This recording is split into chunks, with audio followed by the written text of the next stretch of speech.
people are realizing that competition is getting stiff. Because I've been in this industry so long, you kind of see that it's cyclical, right? At the beginning, it's very hard to find guests. Then it gets easy, then it gets hard. Right now, we're definitely entering into that port where you really have to be a great marketer. One thing I always tell every hotelier is you need to have a booking anniversary email. Minimum 30 days prior to the anniversary of their last booking, you need to have something saying, hey, come back to my property.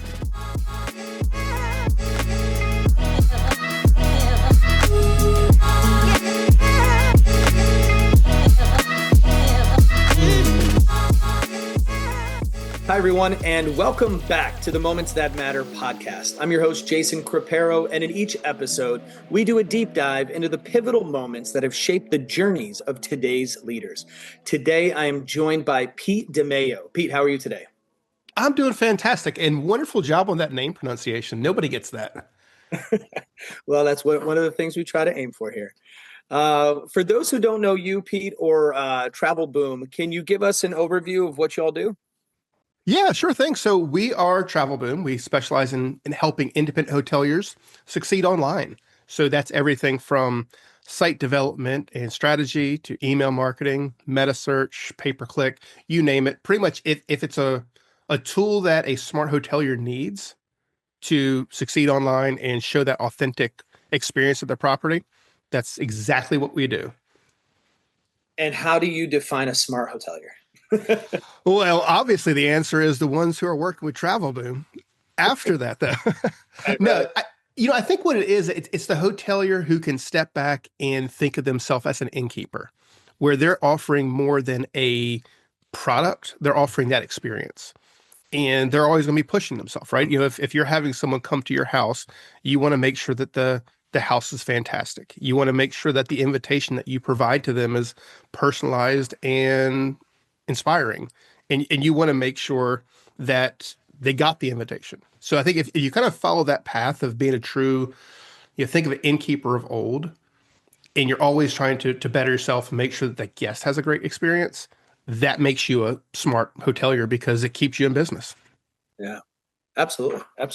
And when you all bring in a client or a prospect, and I'm sure they have many needs, how do you start to go, like, what's the most pressing thing that's going on here? The very first thing that we typically look at is the hotel specifically. How are they doing at the property? Because what we like to do is accentuate the experience that the consumer or the traveler is going to get at the property. And many times that's going to be taking a look at their website and saying, hey, these pictures from 1994 aren't going to cut it. And make sure that the web experience is tailored to the property. Make sure it obviously works from a mobile perspective, because in most cases, 70+% of a user's experience is going to be on a mobile device, and 55 to 60 some percent is going to be booked on a mobile. So we want to make sure that's phenomenal. And then from there, you've got a great mousetrap built. Now we start doing the elements that will drive more mice into the trap, so to speak. So that's when your pay-per-click campaigns kick off, your SEO efforts, your meta search campaigns, emails, and kind of all that marketing layer that sits between the consumer and the website. That makes sense. Come in, make sure that if we do put some water in, it's just you're not holding it with your hands, right? It's falling through. So you do the base, and then you start to go, let's get them in. Fantastic. Yeah. Well, go ahead.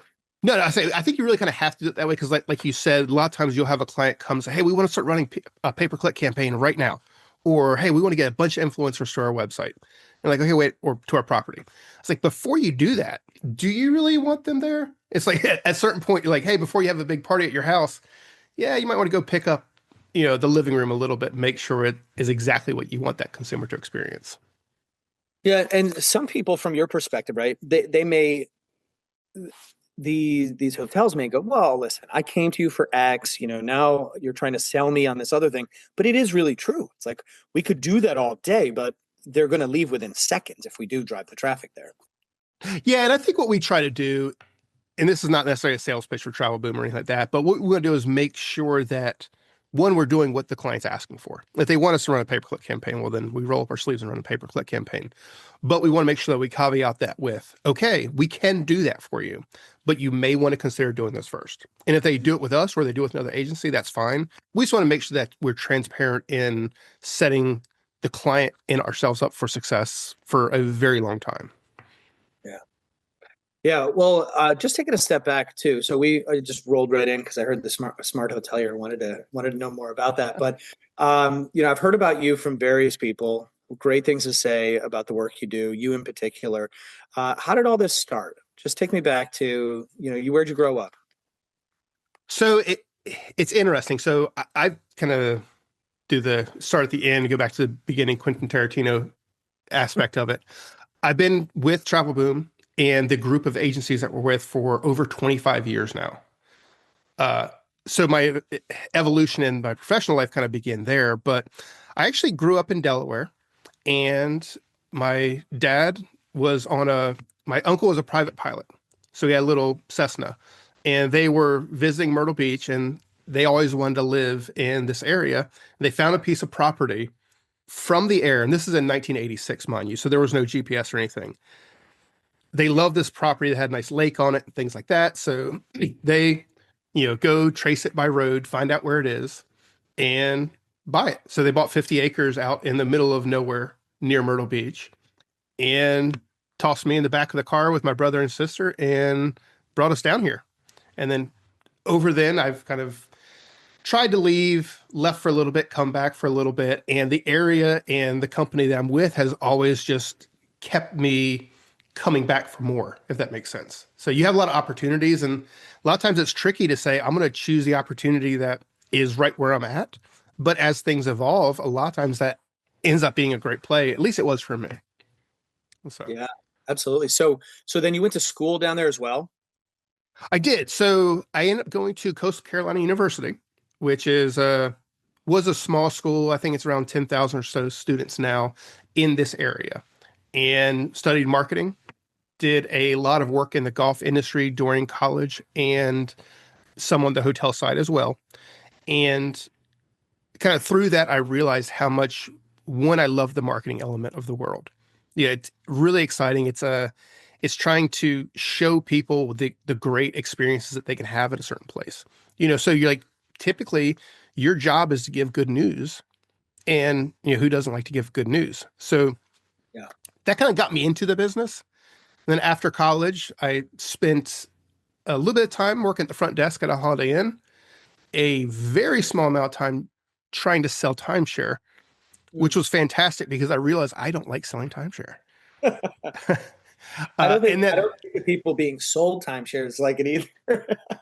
no, I think you're right. And I think that was one of the things that I actually did not like about that process is in the marketing world, you're finding somebody who's interested, or you're getting somebody interested in a product and helping them to experience something fantastic. And in the case of timeshare, you could tell they were here for the free tickets. They had 90 minutes on their clock, and they're going to sit and stare at you. And it was one of those negative feelings. You're like, every day you get home, it's not like you feel like you've contributed to someone's happiness or success or made an impact on someone else's life in a positive way, should I say. Yeah, because I think I've sat through those when I was younger, especially. And you're right. From the moment you sit down, you know that there's going to be this ask, right? This culminating Mhm. ask. And so you're almost bulletproofed yourself up for when it happens. And I think that prohibits you from listening intently to how this might benefit your life. Mhm. Might be how this could be, something suitable for you and your family. Yep. And I think that industry has changed so much since I was in it 25 years ago. We actually work for some vacation ownership companies now, and the product's completely different. It's a lot less of the, buy, and it's more of the vacation experience that they're selling, which works a lot better. And had I been in it now versus then, my career could have completely changed for all I know. Absolutely. So then, after the timeshare, was the Holiday Inn and the timeshare your first glimpse at specifically the hospitality industry? No, actually, I started working when I was 14 at a golf course. Okay. So lifelong golfer. I realized that I could get my driver's license in South Carolina at 14 if you had a job and a reason to be driving. So I was like, all right, that's what I'm doing. Getting a job. So I was working backdrop and in the pro shop. So I really kind of understood the customer service aspect of it and realized that I really do like doing that. And then over time through college, I moved from the bag drop at a golf course into the marketing department with a course that was called Wild Wing, which is in the area. And that helped me realize that I love the travel space.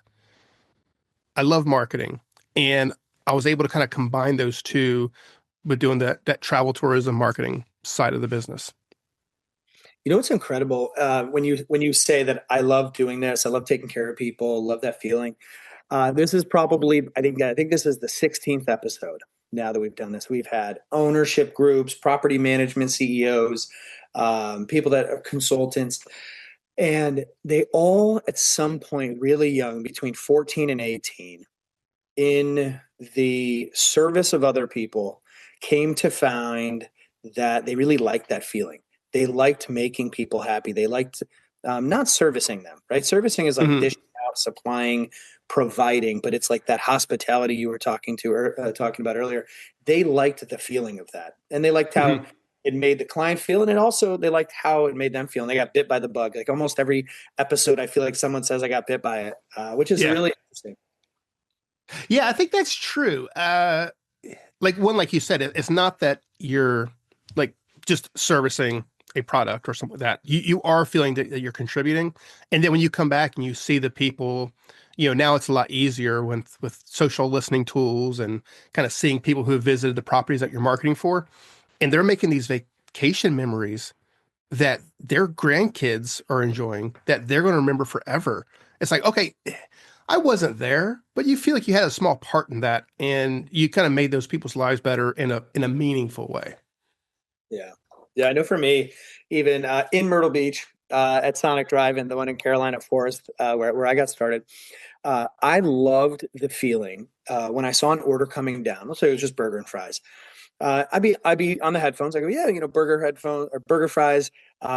For me, being able to get that meat on the grill as fast as possible, fries dropped, to the symphony that was orchestrating this meal coming together, fresh, hot, delicious, perfect, and the satisfaction that those people are like, wow, you just did that in like a minute.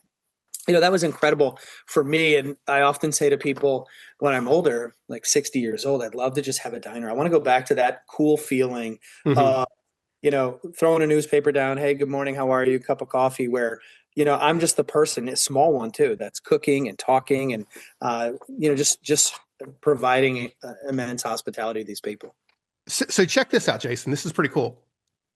It seems like being able to serve the customer, make them have an amazing experience, and you're able to do that through a very processed based methodology, right? So it wasn't like, oh, I'm gonna figure out how to make a burger. Like you had something really great. And what your job was is to do that, complete that process in a way that still made that customer feel like they were welcome. Mm. And that's very much what the hospitality space is. We have a hotel, we have amenities, and our job is to say, hey, Jason, come on in. We're going to make you feel like you're the only person here. This is what we have for you. And I've already understood that you're going to want a clean room, so I cleaned your room. I understand you're going to have an easy place to park. I've got that taken care of for you. And the process for a great hotelier gives them that experience. It's the same exact one that you had with Sonic. Absolutely. And a lot of the best people don't do it as a job. They do it for joy. They like doing it. They do it with a Yeah, smile on their face. They do it happily, and they want to see the reaction. Right. I think that yeah, that's so special about the travel and hospitality industry. yeah, for sure. So when you left Coastal, started these other pieces, at what point did you get into the agency? Because now you're basically running the whole agency, and then you have other groups within your main group. Mhm. How did this happen? So after my brief stint in timeshare, I got a job as a account coordinator At the time, it was called the Brandon Advertising.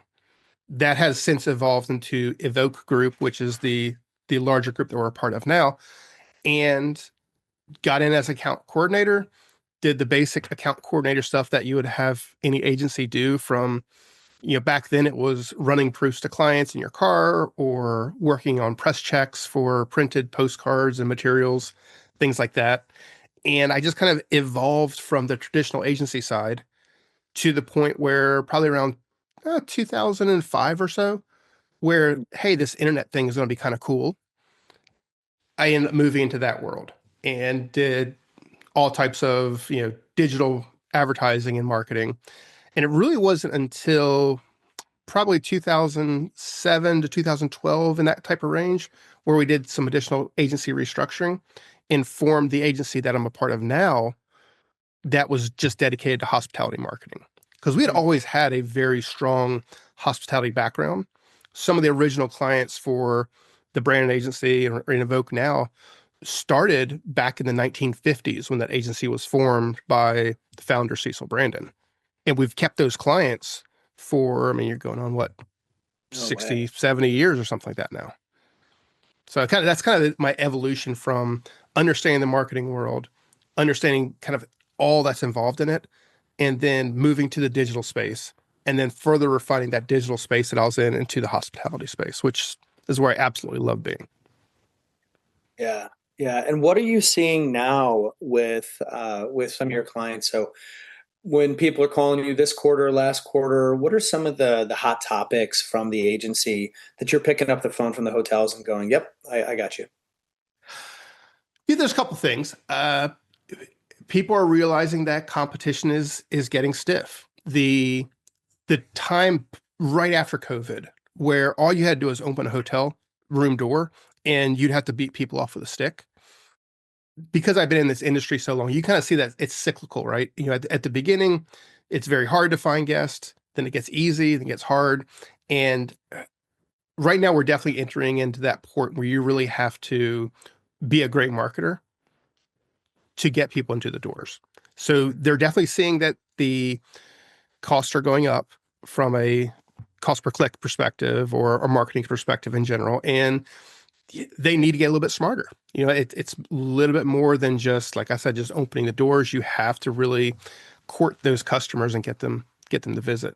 So I think that's the very first thing that we're seeing across the board in general is, consumers have a lot of money at their disposal, but they're also being a lot more diligent about how they spend it, particularly on their vacations.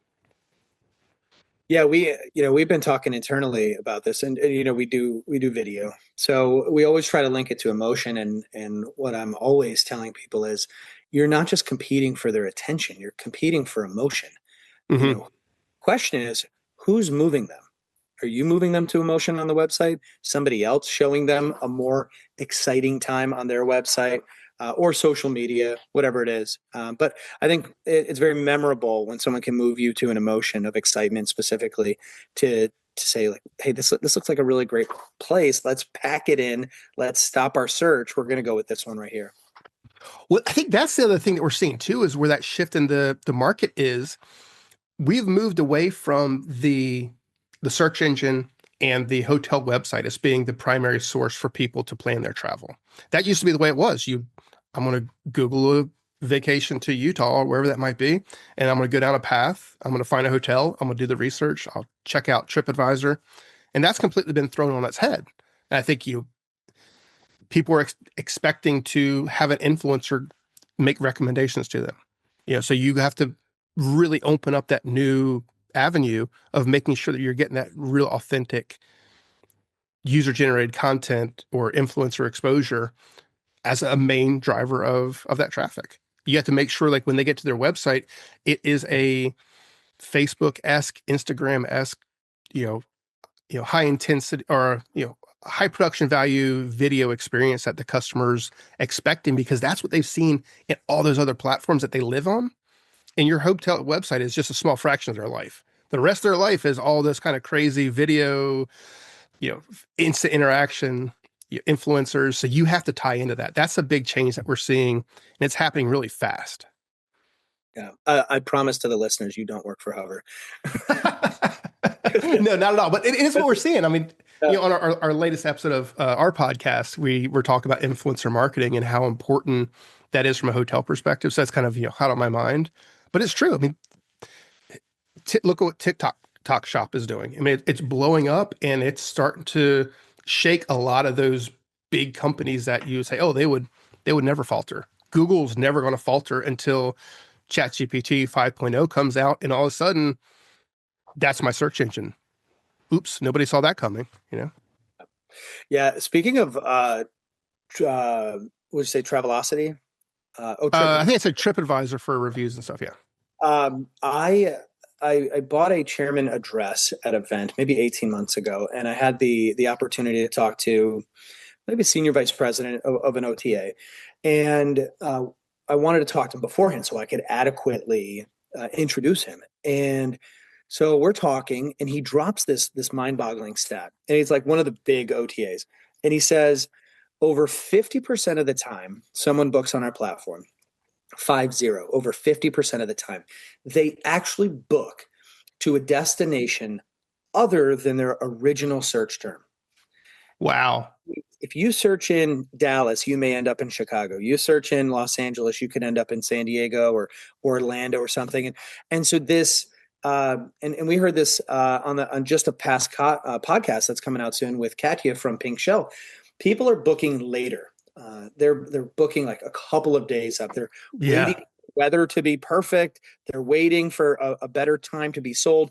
And so the way that we interpreted this stat was people are open to discovery. They're open to influence. So it's not just the old transaction, point A to point B. Hey, listen, I want to go to Chicago on these dates and I have to find a hotel. I'm sure that still happens, but there's a growing percentage of people who are saying, I have $5,000.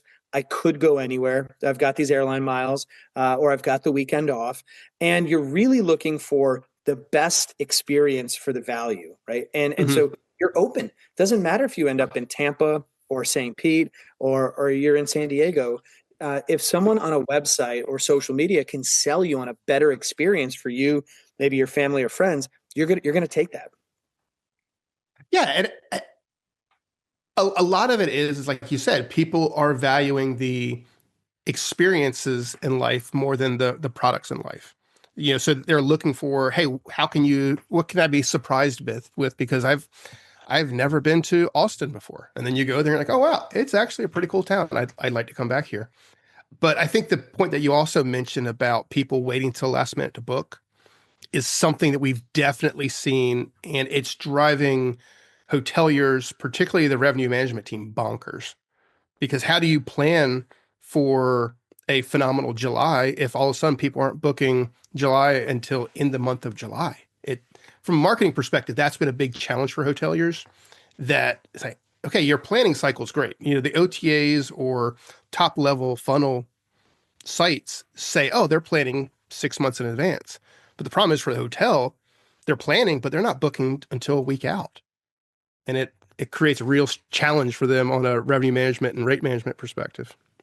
Yeah, my family did it as well. We had a list, and I think people do this. I don't think we're the minority. I think that we had a list of about 4 places we could go, and there was like a tropical storm, right, developing just off the coast, like British Virgin Island areas, and so we're like, okay, maybe Tampa, maybe Orlando, Miami, this place, and we want to take like an end of summer trip for a few days with the kids, and we watched the weather and the prices and our best hotels right up until, and 2 days beforehand is when we ended up booking. As a hotelier, I said, damn it, don't do that. Book it 2 months in advance so I can rate manage. I feel like those with most flexible cancellation options also, it's not good, right? They want to make sure they're at least going to get that, but it's kind of like Amazon. Like if I order anything, I know I can just send it back, almost no questions asked. I'm more likely to buy more items. So if I can book it and cancel it, at least I have it. It's my backup plan. But if I fear that I can't cancel it, or there's a 7-day window, sometimes that's just as scary, because you go, well, we might not end up there, but we might still end up paying. And that's the double whammy. Yeah, I mean, we tell all of our clients and anybody who will listen, is you have to have a phenomenal cancellation policy because it's like an extended warranty almost. People aren't going to use it, but man, that makes the purchase decision and that cognitive distance of, do I really want to make this purchase? You can remove that completely. But yeah, go ahead and book it. You can always cancel it, a couple days before if you want. And they don't. They get excited about the trip, but you got to break down those barriers for the guest. Make it Yeah. easy for them. Or even drive down the cost of the buy now, right? So if you're gonna take the cash up front, it's got to be substantial enough of a discount for me to say, even if I don't go, like I got such a great discount. Yeah. Yeah. Um, And there's a lot of different strategies that hotels, CPG, whatever business you're in, can employ. And I think it's really just knowing your specific market and who your customer persona is and making sure that you're addressing their concerns because they're going to be different based on generational needs or economic needs or whatever else it might be. oh, absolutely. Yeah, we have some hotel clients that down to where specifically they're fishing from. So, hey, our hotel is in this city. We're specifically trying to attract customers from this area. Do you find that as well? Uh, I'm a little bit higher up, I think, in the funnel for the hotel perspective, but we do definitely see where, you know, early on you're going to market out to a wider range, and then as it gets closer and closer, you can start better geo targeting your efforts. For Myrtle Beach, we only have a few clients actually in Myrtle Beach, but I know that this time of year, with school starting, whatever it might be, this is the time to really promote a back to school weekend getaway or things like that, because I know they can pull a trigger and be here within, several hours. And Yeah. the economic box that I'm working in for those customers makes a quick drive a lot more feasible than, hey, we're doing a Disney vacation instead. So Yeah. it really depends on the market, I guess. So, yeah, well, and specifically, I was thinking of groups in Hawaii who want to target Northern California or Colorado, say like something you can't get where you are, you can get that in Hawaii versus like a Southern California or something like that. Mhm. Uh, Super interesting. What would you say your sweet spot is for your group right now? Is there any type of makeup of a hotel resort that's really something that you all excel at? For us, I think our ideal kind of client or hotel that we can work with is going to be that independent hotelier. Someone who, does not fly a Hilton or a Marriott flag in front of their property. And the reason for that is, and obviously we love working with them. We could, in many cases, build a website or something like that. But those the flag is going to control so much of the marketing effort, Mm. which means we're not able to do the things that we want to do, which is a concern, obviously, for us. But I think the bigger concern is when the booking engine is controlled by a flag, I don't have the analytics, which means I can't guarantee I'm doing the right thing by the hotelier because I need to make sure from an analytical perspective, if I say I'm driving paid traffic to your site, I need to tell you how much money you're making from that. And I need to be able to move those switches and levers to really impact their bottom line. So I think with that resort type property, casino property, anybody who's kind of an independent, we can do some amazing things for by kind of the Sonic example of having a very process driven formulaic approach to saying, okay, this is what customers want. And let's make sure that your hotel is ticking every one of those boxes to give them a great experience. Yeah. Do you find any, even the smaller chains, as brands essentially, any of them play nice with you guys? Oh, very much so. So, some of our Data. clients who have, in terms of data, you mean? Will let you into the booking engine or allow you to do post back, something that gets you the data that you're after. Anyone playing nice? Uh, some more than others. I think what you can do is a lot of times look at the client's data and the reports that they're getting back. Mm. It's always going to be in arrears, so we'll say, "Hey, how did the month go?" Like, oh, actually did pretty good. We saw this, this, and this. But the problem there is we need that real-time data, right? Because like you said, 4 days before a stay, you don't know if that guest is showing up or not. So we have to be very nimble there. And I think the flags are fantastic. Some of the groups that we manage have a mix of both, where you have some independent properties and you have some flag properties, and you can take the best of what a flag has to offer in terms of process and brand awareness and uh, loyalty programs and things like that. But then you can also take advantage of your other properties that are independent and be a little bit more nimble, be able to change your product set out a little bit to be unique to your market that you may not be able to. So, Yeah, absolutely.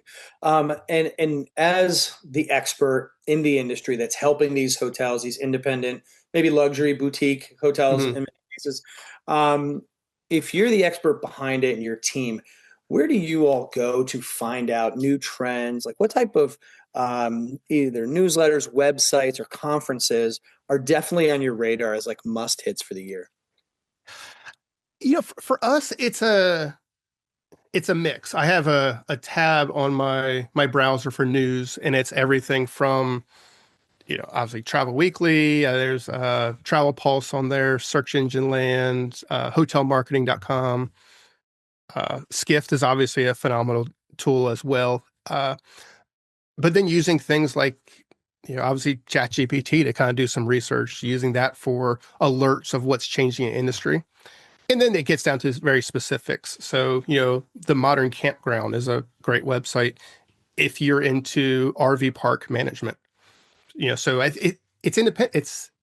It varies based on what our clients are needing. So if we have a client in the casino space, well, you better be sure I'm up to speed with what the latest gaming trends are and things like that, because I want to make sure I'm doing that. Yeah. So Do being you a being a sponge and listen to podcasts and everything else I can find. Yeah. Do you or your team attend some of the events out there as well? Any must dos every year for you guys? Yes, I mean, so typically, obviously, high tech is a phenomenal one. We went to the oh my gosh, it's escaping me now. The DTH, the Digital Travel and Hospitality Summit that was down in Orlando. We would Oh, do that one. Great show. It's a we were smaller there. show, but really good. I didn't Okay. catch it there, but maybe that's where my team found out about you. Yeah, yeah, yeah. Well, actually, me and Tyler go way back too. So Ah, he's my boy. But no, so we try to go to different ones. I know Mackenzie, who's on our new biz side, goes to everything from like the boutique owners conference that was out in California last year, or we were at the digital summit that was in somewhere in Texas, I think. But yeah. They have there's a digital Connect Summit coming up here as well in Orlando. mhm. Just got word on that. So go to these events, keeping up on the trends. What are some things you forecast to be probably bigger than most people think? Towards the end of this year and into 26, things that people might just not really realize they're going to be big, but you guys are thinking they will be.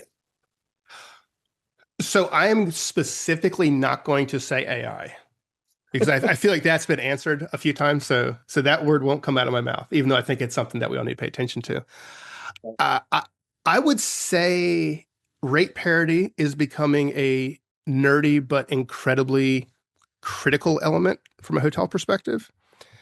If you start looking at what the big OTAs are doing, uh, between Expedia or the booking group, wherever that might be, they're really doing a good job of owning their customer outside of just the hotel space. So if it's, VRBO and Expedia, if it's the rental car component, they're able to control that. From an independent hotelier's perspective, you're going to really have to own your guest. You're going to have to be proactive in getting your repeat guests to come back over and over again and showing the value of a direct booking. Hmm.